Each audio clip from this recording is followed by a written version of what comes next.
Africa में एक ऐसा वायरस अपना प्रकोप मचा रहा है या यूं कहें कि हाहाकार मचा रहा है कि कई लोगों की जानें जा रही हैं। उदाहरण के लिए कि अगर 2 लोगों को उस वायरस का अटैक हुआ है तो यह तय है कि उनमें से एक व्यक्ति की जान चली जाएगी, यानी कि यह बहुत जानलेवा है। 100 में यह आंकड़ा 50 का हो जाएगा, 200 में यह आंकड़ा 100 का हो जाएगा। यानी कि एक ऐसी समस्या या ऐसी बीमारी जिससे आधे लोग तय है कि नहीं बच पाएंगे और इलाज के नाम पे अभी तक इसकी कोई वैक्सीन नहीं है, कोई दवाई नहीं है, कोई उपचार का तरीका नहीं है। इसी वजह से अभी हाल ही में डब्ल्यूएचओ ने इसे हेल्थ इमरजेंसी घोषित कर दिया है पूरी दुनिया के लिए।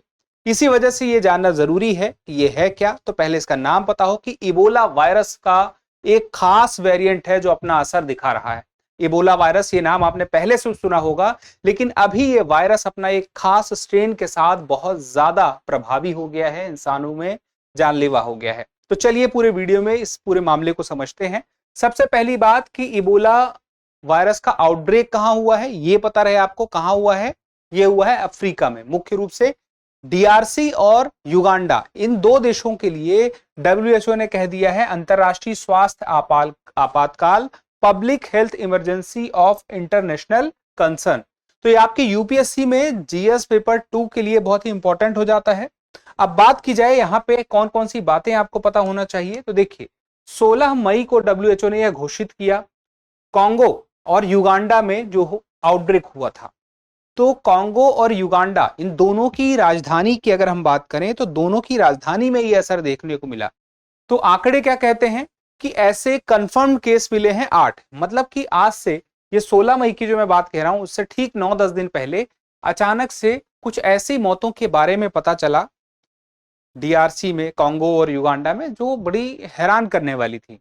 उसके बाद पुष्टि हुई तो 8 लोगों में इबोला वायरस दिखाई दिया, जिसमें से कई और लोग जो उनके आसपास के थे, उसमें से 246 संदिग्ध मामले दिखे, जिसमें लग रहा है जांच के लिए इंतजार है क्या स्थिति बनती है। और 80 मौतें हुई हैं, यानी कि 8 तो जो पुष्ट हैं वो मामले हैं, लेकिन मौतें 80 हुई हैं। कई लोग मर चुके हैं और कई नंबर ये बढ़ते जा रहे हैं, जो ये दिखा रहे हैं कि कितना खतरनाक है। जैसे मैंने कहा 50% की मृत्यु दर है। अब ये कहां की बात हो रही है? अफ्रीका महाद्वीप में अगर हम बीच में देखें तो ये डीआरसी और उसी के पास में है युगांडा। अब यहां पे आइए, तो चर्चा में होने की 2 बड़ी वजह है कि दोनों ही देशों में जो प्रमुख शहर हैं उनकी, वहां पे ये स्ट्रेन मिला है और इस स्ट्रेन का एक नाम है, यानी कि इबोला तो वायरस है। इबोला वायरस के कई स्ट्रेन है, जैसे कि आपने कोविड में सुना था कई स्ट्रेन है कि डेल्टा आ गया, फिर ओमिक्रॉन आ गया। अब इन स्ट्रेन का मतलब क्या था? उसमें कुछ आनुवांशिक बदलाव थे और उसका असर भी अलग अलग हो रहा था। कुछ अलग तरह से असर कर रहे हैं, कुछ तेजी से फैल रहे हैं, कुछ फैल तेजी से रहे हैं लेकिन असर ज्यादा नहीं कर रहे हैं। जिस प्रकार से कोरोना में वेरिएंट थे वैसे ही इसमें भी है। तो ये स्ट्रेन है बुंडी बुंग्यो। तो बुंडी बुंग्यो स्ट्रेन जो है, एक जो पहले से सबसे घातक स्ट्रेन बना है वो जायरे स्ट्रेन है। इसके बारे में पहले अगर आपने नहीं सुना तो अभी जान लीजिए कि आम इबोला जो पहले जिसे माना जाता था कि जो जानलेवा होता था, जायरे, लेकिन इसके लिए वैक्सीन है, इसके लिए उपचार का तरीका बन चुका है। अब आप सोचिए, कोई आपसे कहे कि कोरोना की वैक्सीन आ गई है, ठीक है, लेकिन उसके बाद कहे कि कोरोना जो एक नया वेरिएंट आया है उसके लिए ये वैक्सीन काम नहीं करेगी। तो आमतौर पर आपके लिए क्या है कि कोरोना के चाहे जितने वेरिएंट आ जाएं, ये है ना कि उसकी एक ही वैक्सीन है जो कोरोना के सभी वेरिएंट पे काम करेगी। यानी कि हम मान के चलेंगे कोरोना है, मतलब उसके लिए ये वैक्सीन है जो दुनिया में चल रहा था। हम पिछले कुछ सालों की ही बात कर रहे हैं।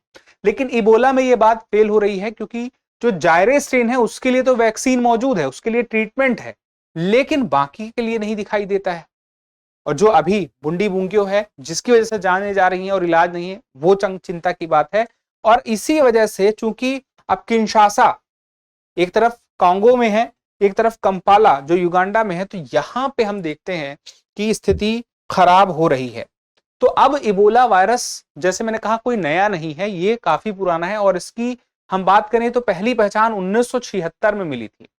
अब ये फोलिविरिडे इसकी फैमिली है, इस वायरस की, उसका एक पार्ट है और ये इबोला नाम की नदी से इसका नाम पड़ा है। कभी आपके सवाल आ जाए और यूपीएससी के एग्जाम में इबोला नदी के बारे में पूछ ले, तो आपको पता होना चाहिए कि इबोला नदी कहां पे है।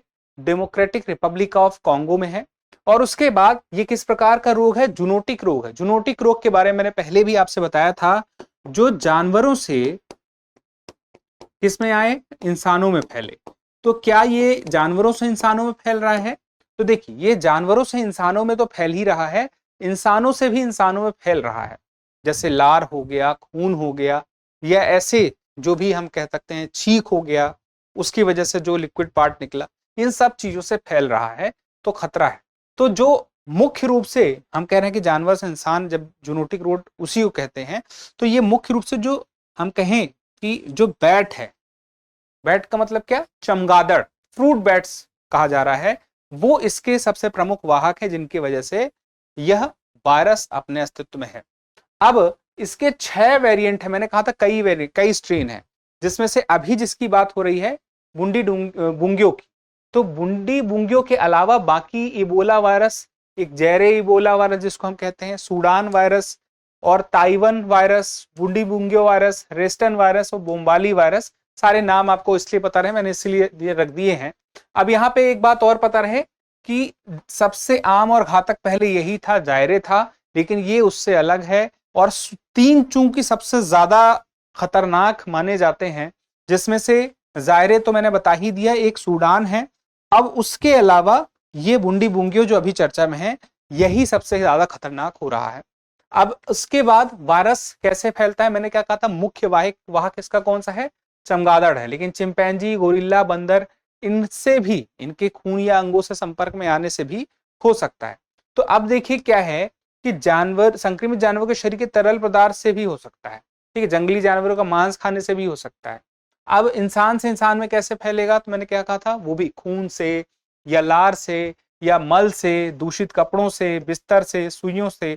अब लोगों को छूने से क्या होगा कि उनके शरीर के संपर्क में आने से चांसेस ज्यादा रहेंगे कि जैसे उनके कुछ जो बहुत स्मॉल पार्टिकल्स होते हैं, नाक से निकलने वाले द्रव्य, लार किसी प्रकार के, तो वो खतरा रहता है। तो इसी वजह से जो हेल्थ वर्कर हैं उनको बड़ा खतरा है, क्योंकि बचने के चांस 50% ही है।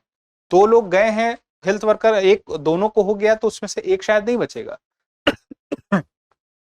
अब यहाँ पे देखिए क्या है, लक्षण मलेरिया टाइफाइड जैसे ही दिखेंगे। निदान तो मैंने आपको बता दिया, बस ये कि बस अब उपचार के लिए जो समस्या आ रही वो उस स्थिति के अनुसार की जाए, बस इतना ही है। लेकिन समस्या होगी क्या? देखिए, इसमें समस्या होगी जो प्रारंभिक समय में होगी, बुखार आ जाएगी, थकान होगी, मांसपेशियों में दर्द होगा, सिर दर्द होगा, गले में खराश होगी। अब ये सारी चीजें तो आपको फ्लू के टाइम पे भी हो जाती हैं, तो क्या आप अपने आप को सोच लेंगे मुझे ये बोला हो गया? ऐसे नहीं बात बनती है। आपको तो डॉक्टर के पास जाना होगा। और सीधी सी बात है, अभी इसकी पुष्टि भारत में नहीं हुई है। अभी ये कहां पे है? वहीं पे है जिन देशों की मैंने बात की, डीआरसी और युगांडा। लेकिन और भी मामले सुनने को आ रहे हैं। अब देखिए, गंभीर चरण की बात करें तो फिर उल्टी दस्त होगा, त्वचा पर चकत्ते पड़ेंगे, किडनी लीवर खराब होगी और रक्तस्राव, ब्लीडिंग शुरू हो जाएगी शरीर के अंदर के जो ऑर्गन्स होते हैं वहां पे। और इसकी वजह से सेंट्रल नर्वस सिस्टम, हमारी जो केंद्रीय तंत्रिका तंत्र है, वो भी नुकसान होगा। इंसान का सोचना मतिभ्रम हो जाएगा, कंफ्यूजन हो जाएगा, दिमाग काम करना एक तरह से हम कहेंगे बंद हो गया, दिमाग खराब हो गया जो हम कहते हैं। अब इलाज के लिए मैंने आप बता दिया था, फिलहाल तो जायरे स्ट्रेन के लिए वैक्सीन है, लेकिन इसके लिए वैक्सीन नहीं। तो कंपनी निर्माता की नाम जानने की आपको कोई जरूरत नहीं है, कितनी खुराक देनी है ये जानने की जरूरत नहीं है, लेकिन आपको ये पता होना चाहिए कि इसके लिए बूंदी बुंगियों के लिए नहीं है। और वैसे ये जो सिम्टम दिखते हैं किसी को 2 से 21 दिन में दिख सकते हैं, तो मतलब उसका कोई फिक्स डे नहीं है, 2 से 21 दिन में कभी भी किसी को सिम्टम दिख जाएंगे। अब यहां पे मैंने कहा public health emergency of international concern WHO ने घोषित किया है। तो इसमें 2005 का एक रेगुलेशन है, इंटरनेशनल हेल्थ रेगुलेशंस 2005, इसके अंतर्गत इसे ग्लोबल हेल्थ इमरजेंसी घोषित किया गया है। अब यहां पे ये पता रहे कि जब भी कोई बीमारी गंभीर होती है, असामान्य होती है, अंतरराष्ट्रीय फैलाव का खतरा होता है, व्यापार पर असर डाल सकती है, तो उसमें हम कहते हैं ये ग्लोबल हेल्थ इमरजेंसी डब्ल्यूएचओ घोषित कर सकता है। लेकिन यहां पे देखिए, क्या इसे महामारी घोषित किया गया है? डब्ल्यूएचओ ने इसे महामारी घोषित नहीं किया है। महामारी जब कई देशों में फैलाव हो जाए और तेजी से एक ही समय में फैलाव हो रहा हो, तेजी से संख्या बढ़ रही हो, उस स्थिति में महामारी घोषित की जा सकती है। लेकिन इसका फैलाव अभी दुनिया के स्तर पर जितने देश हैं उसमें सीमित स्तर पे है। हाँ, लेकिन यह है कि फैलाव का खतरा है, इसी वजह से ग्लोबल हेल्थ इमरजेंसी के रूप में इसे सामने लाया गया है। तो इसके बारे में कई पहले से भी हम देखें तो public health emergency of international concern में H1N1 फ्लू था 2014 में, पोलियो, फिर इबोला वेस्ट अफ्रीका 2014 में, फिर जीका वायरस 2016 में, 2019 में इबोला DRC, फिर 2020 में कोविड-19, 2022-24 में एमपॉक्स। तो ये बहुत सारी ऐसी बीमारियां हैं जो पहले भी इस तरह से घोषित हुई हैं public health emergency of international concern. अब यहाँ पे इसे रोकना मुश्किल इसलिए है क्योंकि पहली बात ट्रीटमेंट हम दे ही नहीं पा रहे हैं, तो चिकित्सा के नाम पे हमारे पास कुछ अवेलेबल नहीं है। दूसरी बात कि यहाँ पे इतुरी प्रांत में पहले से कॉन्फ्लिक्ट जोन M23 जैसे आर्म ग्रुप्स हैं। DRC में अब देखिए क्या है कि M23 ऐसा ग्रुप है जो वहां की सरकार से उनका टकराव हो रहा है, तो वहां पे हेल्थ वर्कर या हेल्थ सपोर्ट तो वैसे भी नहीं पहुंच पाएगा, वहां के लोगों में जागरूकता वैसे भी नहीं होगी, वहां के लोगों में वो सावधानियां नहीं होंगी जो रखनी जानी चाहिए।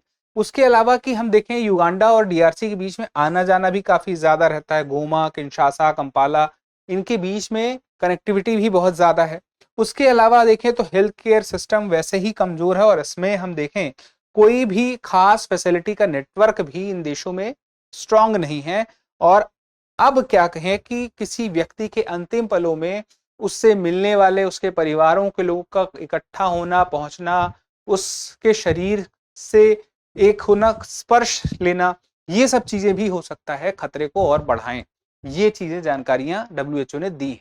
अब भारत के लिए हम मायने देखें तो यहाँ पे पहली बात यह है कि डायरेक्ट ट्रेवल सीमित करने की बात ध्यान में रखने वाली बात है। दूसरा, अफ्रीका से आने वाले यात्री हैं या उससे वहां से जो हम इंपोर्ट करा रहे हैं उस दौरान भी एक एयरपोर्ट पर स्क्रीनिंग जरूरी है क्योंकि खतरा है जहाजों के माध्यम से, एयरपोर्ट के माध्यम से। तो भारत की तैयारी इसमें national centre of for disease control और इंटीग्रेटेड डिजीज सर्वेलेंस प्रोग्राम और airport thermal screening, quarantine facility, ये सब तरीके हैं जिससे भारत इसको कंट्रोल करने की या इसको भारत में ना फैलने के लिए कोशिशें कर सकता है। लेकिन हम देखें तो इसके पहले भारत ने क्या मदद भी की है, तो मदद की है 2014 में वेस्ट अफ्रीका आउटब्रेक में $12 मिलियन भारत ने दिए। WHO के साथ बहुत सारे सहयोग कई मामलों में दे रहा है। और एक बात बड़ी ध्यान रखिएगा, वन हेल्थ अप्रोच, जानवर, इंसान, पर्यावरण को मिलाकर निगरानी करनी है। आमतौर पर क्या होता है जब भी इस दुनिया में कोई समस्या आती है, कोई बीमारी आती है, महामारी आती है, किसी भी प्रकार, इनफैक्ट आपातकाल भी, हमारा ध्यान किस पे जाता है? इंसान को बचाना है। जान माल में जान हमें इंसान की समझ में आती है, जानवरों को ध्यान में नहीं रखा जाता। तो वो अप्रोच भी ध्यान रखने वाली बात है कि हर जीवित को बचाना चाहिए। अब यहाँ पे निष्कर्ष के तौर पर देखें तो एक वायरस एक टीका ये तय कर देता है, जो मैंने कहा था कि एक वायरस के लिए एक टीका शायद काफी ना हो क्योंकि यहाँ पे इस स्ट्रेन के लिए काम नहीं कर रहा है, जबकि है ये इबोला वायरस ही। तो उस पर भी हमें ध्यान रहना होगा और टीकों की समान उपलब्धता, वैश्विक सहयोग और स्वास्थ्य ढांचे पर ध्यान देना होगा। जब टीके हम बना भी लें तो उसकी उपलब्धता भी होनी चाहिए। फिर आगे के रास्ते में टीके बनाने के लिए हमें अनुसंधान करना होगा। अब इसमें अनुसंधान में देखें, एक तकनीक के बारे में आपने नाम सुना होगा, कोविड के टाइम पे वो कबड्डी का mRNA, अब ये बहुत काम आई थी। अब इसमें ये था कि जो मैसेंजर राइबोब्यूलिक एसिड तकनीक का इस्तेमाल किया गया था, जैसे कि स्पाइक प्रोटीन का निर्माण हो सके। जैसे जो कमजोर या निष्क्रिय वायरस है वो कुछ मात्रा में इंसान में पहुंचाया जाए, स्पाइक प्रोटीन बने और वो अपने आप को तैयार करे उस वायरस से लड़ने में। तो वो तरीका अपनाया जा सकता है। नई तकनीक पर शोध किया जा सकता है। वैश्विक सहयोग में महामारी संधि या WHO आपात कोष, इसका इस्तेमाल किया जा सकता है। स्वास्थ्य नीति, जैसे कि मैंने कहा था जानवर और इंसान, पर्यावरण, एकीकृत निगरानी की आवश्यकता है। और अफ्रीका में तो वैसे भी स्वास्थ्य ढांचा कमजोर है, तो वहां पे भी रोग नियंत्रण के लिए इसे मजबूत करना होगा। और सामुदायिक जागरूकता भी जरूरी है, यानी कि सरकारें या WHO ही तब तक पर्याप्त नहीं है जब तक सभी लोगों का इसमें सहयोग समुदाय स्तर पे नहीं होगा। और भारत की भूमिका में हम बात करें तो भारत वैसे भी वैक्सीन के क्षेत्र में एक दुनिया को दोस्त बनाने वाला नेशन के रूप में जाना जाता है, और दक्षिण दक्षिण सहयोग, क्योंकि भारत अगर ग्लोबल साउथ के लीडर के रूप में उभर रहा है, तो ये जो हैं, जो परिस्थितियां आती हैं, आकस्मिक चिंताएं आती हैं, तो उसमें भारत का सहयोग कहीं ना कहीं एक भरोसा बनाने में बहुत ही बड़ा माध्यम बनता है।